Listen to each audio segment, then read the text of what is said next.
Hello friends, welcome back to our channel. இன்னைக்கு நம்ம சேனல்ல Preethi Zodiac மிக்ஸியோட ரிவ்யூ பார்க்கலாம். என்றைக்குமே ட்ரெண்டிங்ல இருக்குது Preethi Zodiac தான். அதுல வந்து நமக்கு 5 ஜார் வருது. அதுல 3 ஜார் நம்ம நார்மலா யூஸ் பண்ற ஜார். இனி அதோட மல்டி ஸ்பெஷாலிட்டி தான் நம்ம இந்த வீடியோல பார்க்க போறோம். ஸ்கிப் பண்ணாம இந்த வீடியோவை பாருங்க. இதுதான் 0.5 லிட்டர் ஜார்.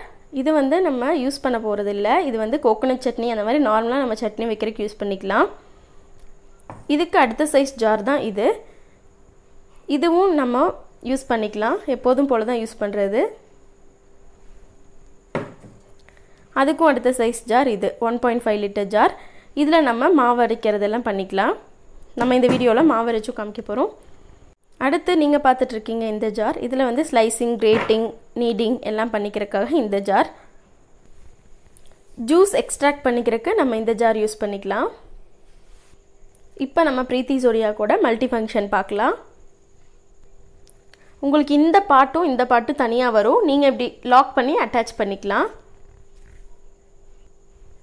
அதே மாதிரி தான் இந்த ஜார்லயும் இந்த பார்ட் தனியா வரும். இதை நம்ம அட்டாச் பண்ணிக்கலாம். இது ஒரு எக்ஸ்ட்ரா கொடுத்திருக்காங்க. இத நம்ம அது போயிடுச்சுனா இதை யூஸ் பண்ணிக்கலாம். இப்போ அதோட பிளேட்ஸ் பார்க்கலாம். இது வந்து நீடிங் பிளேட். இது ஷார்ப்பா இருக்காது. நம்ம டஃப் நீட் பண்றதுக்கு இது. இது ஸ்லைசிங் பிளேட். வெஜிடபிள்ஸ் எல்லாம் ஸ்லைஸ் பண்ணிக்கலாம். இது 1.2 மில்லிமீட்டர் ஸ்லைசிங் பிளேட். இதுவும் அப்படிதான் வெஜிடபிள்ஸ் ஸ்லைஸ் பண்றதுக்கு யூஸ் பண்ணிக்கலாம். இது கிரேட்டிங் பண்ணிக்கலாம் இதுல.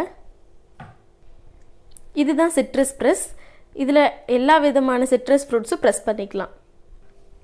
ஃபர்ஸ்ட் நம்ம சிட்ரஸ் பிரஸ் பண்ணிக்கலாம். அதுக்கு ஜார் அதுல வச்சு எப்போதும் போல நம்ம எல்லா மிக்ஸிலையும் யூஸ் பண்ற மாதிரி ஜார் அதுல வச்சு டைட் பண்ணிக்கணும். டைட் பண்ணியாச்சு.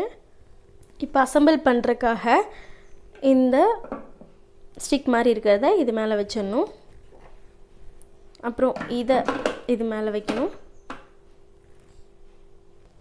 இதுதான் சிட்ரஸ் பிரஸ். நீங்க இத தான் இந்த ஜார் மேல பிளேஸ் பண்ணனும். எல்லாம் அசெம்பிள் பண்ணி முடிச்சதுக்கு அப்புறம் இத வந்து இதல லாக் பண்ணனும். இந்த லாக் இப்படி நல்லா லாக் பண்ற சவுண்ட் கேக்கும். இத லாக் பண்ணனும். அப்புறமா இந்த சிட்ரஸ் பிரஸ்ஸை அதுல இப்படி வச்சிடணும். அது டைட் பண்ண தேவையில்லை. அப்படியே அது லூஸா தான் இருக்கும். சிட்ரஸ் ஃப்ரூட்ஸ்ல நான் இன்னைக்கு சாத்துக்குடி எடுத்துர்க்கேன். ஒரு பெரிய சாத்துக்குடியை ரெண்டா கட் பண்ணி வச்சிருக்கேன். இத நம்ம சிட்ரஸ் பிரஸ் பண்ணிக்கலாம். சிட்ரஸ் பிரஸ் பண்றதுக்கு இந்த ஃப்ரூட்டை இது மேல வச்சுக்கணும். இப்போ ஜூஸ் போட ரெடியா இருக்கு. ஸ்விட்ச் ஆன் பண்ணீங்கன்னா இந்த மாதிரி ப்ளூ கலர் லைட் எரியும். உங்களுக்கு பார்க்கவே அழகா இருக்கும். இப்போ சிட்ரஸ் பிரஸ் பண்ணிக்கலாம். இத ஒரு கையில பிடிச்சிட்டு நீங்க இத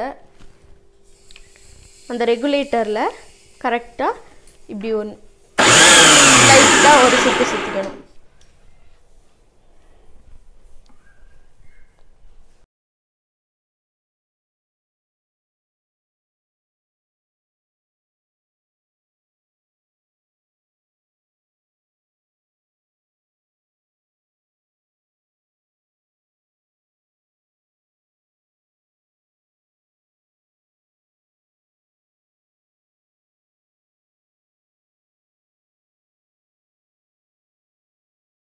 நீங்க ஜூஸ் போட லைட்டா ஒரு சுத்து சுத்தும் போதெல்லாம் இத இப்படி லைட்டா ரொட்டேட் பண்ணிட்டே வந்தீங்கன்னா ஜூஸ் சீக்கிரம் எக்ஸ்ட்ராக்ட் ஆகும். நம்மளோட ஜூஸ் இப்ப ரெடி ஆயிடுச்சு. இத எடுத்து ஃபில்டர் பண்ணிக்கலாம். எடுக்கும்போது இந்த லாக்கை ரிலீஸ் பண்ணிட்டு எடுங்க. நம்மளோட ஜூஸ் இப்ப ரெடி ஆயிடுச்சு. நல்லா டேஸ்டியாவும் ஹெல்தியாவும் இருக்கும். இது நம்ம ரொம்ப கஷ்டப்பட்டு கையில பண்ண தேவையில்லை. இனி மிக்ஸி வந்துருச்சு. அடுத்து நம்ம ஸ்லைசிங் பண்ணிடலாம். ஸ்லைசிங்க்கு ஸ்லைசிங் பிளேட் எடுத்து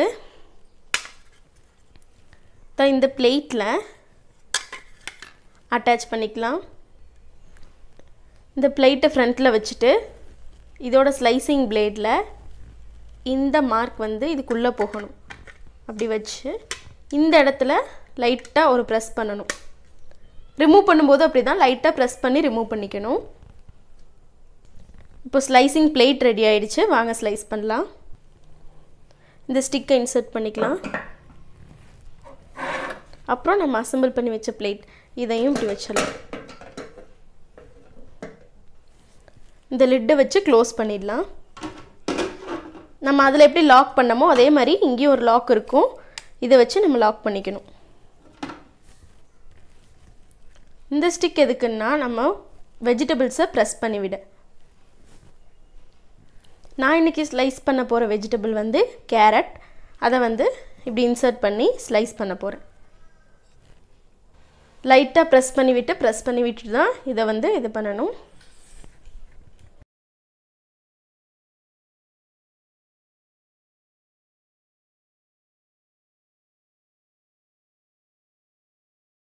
இப்போ நமக்கு ஃபைனான கேரட் பீசஸ் ரெடி ஆகிடுச்சு. இதை நீங்கள் சாம்பாரில் ஆட் பண்ணிக்கலாம் அல்லது பொரியல் செய்கிறதுனாலும் செஞ்சுக்கலாம். பாருங்கள் எவ்வளோ நீட்டாக இருக்குன்னு. சாண்ட்விச் கடையில் ஸ்டஃபிங்கை வச்சு கூட சாப்பிட்லாம். ஸ்லைசிங் முடிஞ்சிருச்சு. அடுத்து நம்ம கிரேட்டிங் ப்ராசஸ் பார்க்கலாம்.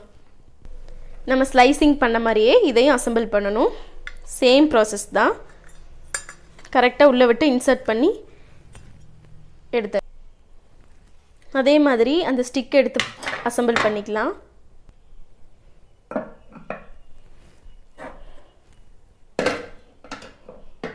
நெக்ஸ்ட் இந்த அசெம்பிள் பண்ணி வச்ச கிரேட்டிங் பிளேட்டை உள்ள விட்டுலாம். இப்போது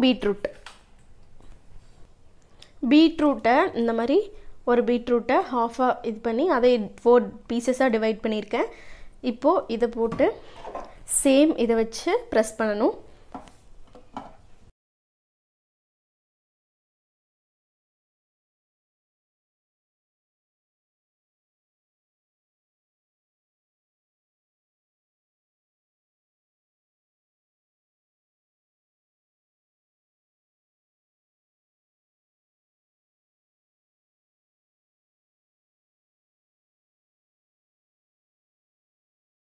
நெக்ஸ்ட் நம்ம ஆட்டாவை நீட் பண்ணிக்கலாம்.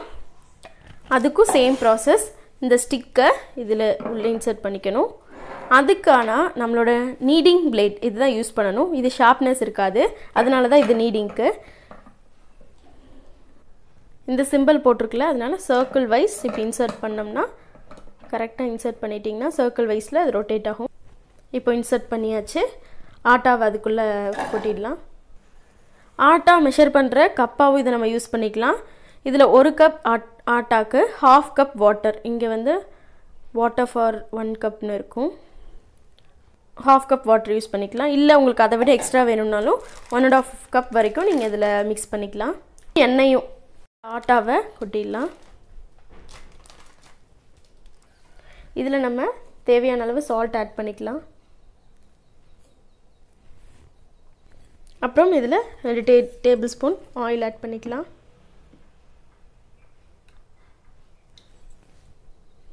இப்போ இதை நம்ம நல்லா மிக்ஸ் பண்ண போகிறோம். க்ளோஸ் பண்ணி இதை க்ளோஸ் பண்ணதுக்கப்புறம் 2-3 சுற்று ஓட விட்டுருங்க. பாருங்கள், இந்த லிட்டை வச்சு க்ளோஸ் பண்ணிக்கணும். அப்போ தான் அந்த சால்ட்டு அண்ட் ஆயிலெலாம் நல்லா மிக்ஸ் ஆகும். கொஞ்சமாக வாட்டர் ஆட் பண்ணி அதை நம்ம சுற்ற விட்டுக்கலாம். கொஞ்சம் கொஞ்சமாக வாட்டர் ஆட் பண்ணுங்கள்.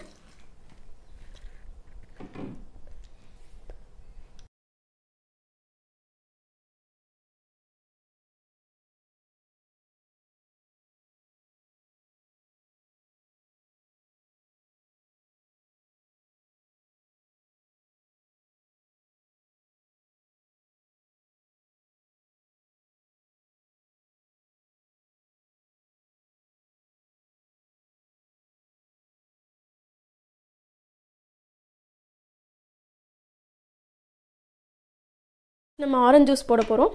அதுக்கு இந்த ஜார் எடுத்துக்கோங்க. இந்த ஜாரை எடுத்துகிட்டு இந்த மாதிரி உங்களுக்கு ஒரு இது தந்திருப்பாங்க. இதை வந்து நீங்கள் வச்சு க்ளோஸ் பண்ணிடணும். அதை இல்லாட்டி ஜூஸ் அரைக்கும் போதே வெளியே வந்துடும். இது நல்லா க்ளோஸ் பண்ணிக்கோங்க டைட்டாக. அடுத்து இந்த ஸ்ட்ரெயினரை உள்ளே இப்படி இன்சர்ட் பண்ணிக்கலாம். அடுத்து இந்த பிளேட் இதையும் இப்படி வச்சு இன்சர்ட் பண்ணிக்கலாம். வச்சு நல்லா லாக் பண்ணிக்கோங்க, எல்லாத்துலேயும் பண்ண மாதிரி. இது வந்து நம்ம ஃப்ரூட்ஸை வெஜிடபிள்ஸை ப்ரெஸ் பண்ணுறதுக்காக. இப்போ இதில் நான் ஆரஞ்சஸ் ஆட் பண்ணுறேன்.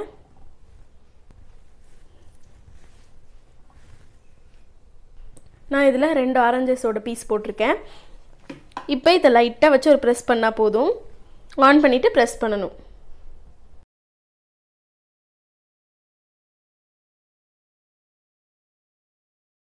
இப்போ இந்த பாட்டை எடுத்து விட்டு நீங்கள் அப்படியே கூட பிடிச்சிக்கலாம்.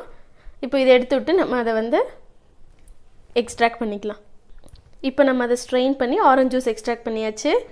நல்லா ஒரு சொட்டு இல்லாமல் எல்லாமே வந்துடுச்சு. நல்லா சூப்பராக இருக்குது இந்த ப்ராடக்ட். இப்போ நம்ம ஆரஞ்சு ஜூஸ் பண்ண மாதிரியே கேரட் ஜூஸும் பண்ணிக்கலாம். கேரட்டையும் பீட்ரூட்டையும் எடுத்து நல்லா நறுக்கி வச்சுட்டு அதை கொஞ்சம் கொஞ்சமாக ஆட் பண்ணிக்கலாம். கலந்து ஆட் பண்ணிங்கன்னா நல்லா ஜூஸியாக கிடைக்கும். சேம் அதே போல் நம்ம ப்ரெஸ் பண்ணி ஜூஸ் எக்ஸ்ட்ராக்ட் பண்ணிக்கலாம்.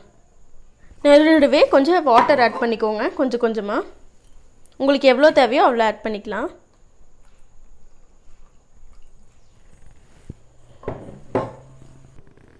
இப்போ பீட்ரூட்டும் கேரட்டும் போட்டு ஜூஸ் ரெடி ஆகிடுச்சு.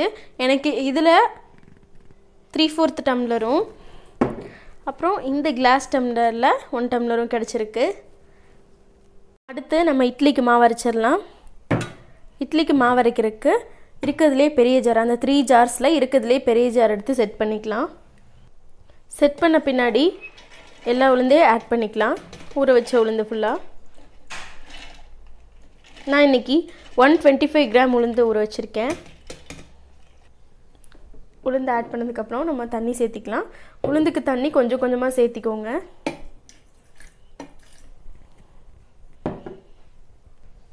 இப்போ நம்மளோட உளுந்து நல்லா ஃபைனாக ஆட்டியாச்சு. இதுக்கப்புறம் அரிசி போட வேண்டியதுதான். இதை எடுத்து வச்சுட்டு இப்போ நெக்ஸ்ட் நம்ம அரிசி ஆட் பண்ணிக்கலாம். 1/2 கிலோ இட்லி அரிசி எடுத்திருக்கேன். அதை ஆட் பண்ணிக்கலாம். தேவையான அளவு தண்ணி ஆட் பண்ணிக்கோங்க.